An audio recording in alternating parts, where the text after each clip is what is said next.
Hello viewers. इस कहानी के स्टार्ट में हमें इंसानों और डीमंस के बीच दुश्मनी के बारे में बताते हैं कि सदियों से ये दोनों एक दूसरे से युद्ध करते आ रहे हैं। 200 साल पहले डीमंस ने एक बार इंसानों को हरा दिया था, उनके एम्परर को मार दिया था।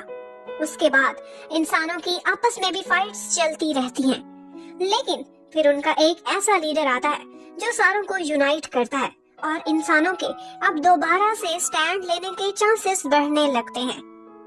फिर हमें एक युद्ध का सीन दिखाते हैं कि इंसानों की आर्मी बिल्कुल तैयार खड़ी है, जबकि दूसरी तरफ डीमंस की आर्मी भी आ रही होती है। उनका एक जनरल गैशा काफी स्ट्रांग था और उसकी सारी आर्मी उस पर डिपेंड करती थी। गेशा के रास्ते में एक रेड आइड लड़का पत्थरों के बीच छुपा हुआ बैठा होता है, जो उसके करीब आने पर पत्थरों में से निकलकर सीधा जनरल गेशा पर वार कर देता है। वो एक डेडली वार था। गेशा उसी वार में मारा जाता है। उसके बाद जनरल के मर्डर होने की खबरें सारे सैनिकों में फैल जाती हैं, जिसकी वजह से सारों का मोरल डाउन हो जाता है। फिर वही रेड आइड असैसिन आगे उनके डिप्टी कमांडर की तलाश में बढ़ना स्टार्ट कर देता है। वो इतना स्ट्रांग और स्किलफुल था कि पूरी सेना के बीच में उनसे बचता हुआ आगे बढ़ता चला जाता है।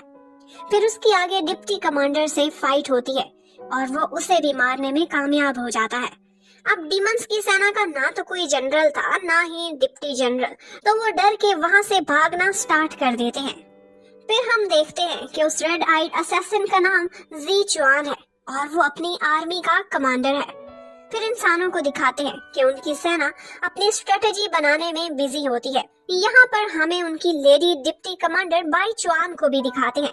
ये सारे लोग हैरान खड़े होते हैं कि डीमंस की सेना बैक ऑफ करती हुई क्यों नजर आ रही है।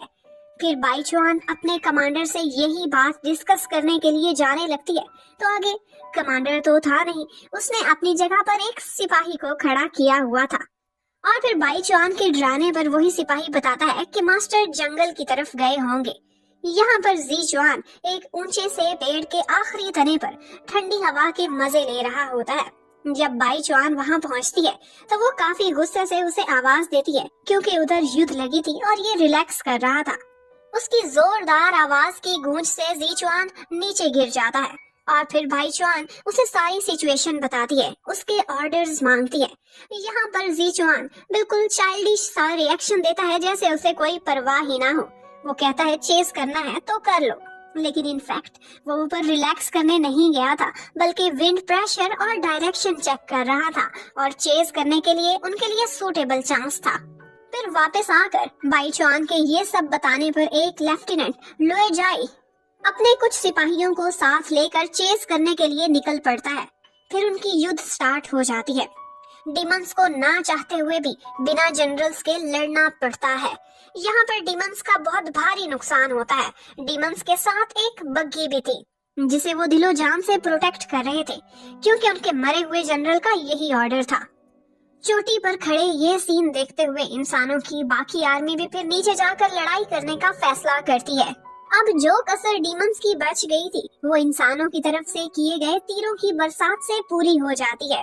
जबकि जी चुआन जंगल में बैठा सोचता है कि काफी रेस्ट हो गया है, अब कुछ काम करना चाहिए, और वो अपने घोड़े पर बैठकर वहाँ से जाने लगता है।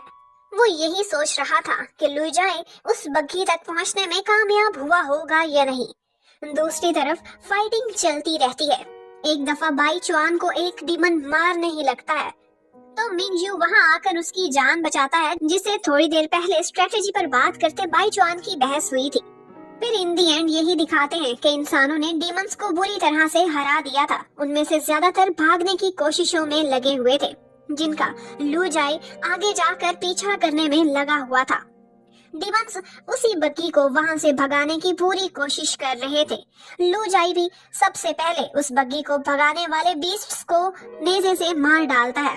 वो बग्गी रुक जाती है और फिर उस बग्गी के गार्ड पर वो हमला कर देता है, लेकिन वो गार्ड बहुत ही शक्तिशाली था। वो अपना पूरा मुकाबला करता है। ऐसे लग रहा था कि जैसे उस बग्गी में कोई बहुत ही कीमती और स्पेशल चीज है। जिस तरह से वो गार्ड उसकी रक्षा करते करते बहुत बुरी तरह से मारा भी गया था। फिर लू जाए आगे बढ़ता है और उस बग्गी का एक पिंक कलर का पर्दा उठा कर देखता है। तो वो भी हैरान रह जाता है क्योंकि इससे सुंदर उसने पहले कुछ भी नहीं देखा था। वहाँ पर एक सुंदर सी प्रिंसेस जैसी लड़की बैठी रो रही थी और यहीं पर ही एपिसोड नंबर 1 खत्म होती है। Thank you for watching. Stay connected. Bye bye.